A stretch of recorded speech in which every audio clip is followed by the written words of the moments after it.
So earlier today, Insomniac finally showed off the PC specs for Spiderman Remastered, and we finally have a slated price tag, which is $60, and it showed all of the new features that it's going to have in the PC port, such as greater reflections, ray tracing, improved shadows, lighting, and all the extra sabaz.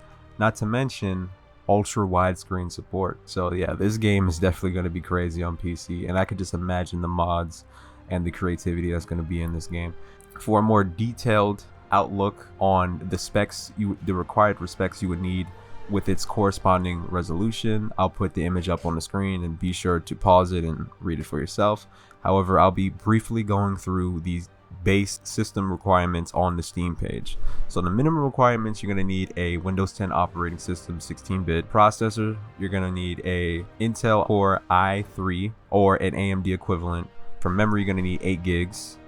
Graphics card, you're going to need a GTX 950 or the AMD equivalent, DirectX version 12, and 75 gigs of storage available. Now for the recommended, you'll need pretty much the same except for the processing power, which is an i5 or AMD equivalent. Graphics would be a GTX 1060 6GB or AMD equivalent, which would be an RX 580 8GB card, and the same thing, 75 gigs of available storage.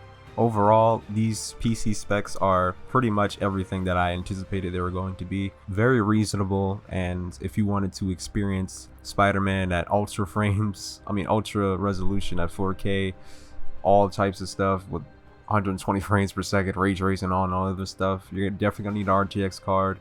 But I wouldn't personally recommend buying one right now, especially with the new 40 series dropping pretty soon.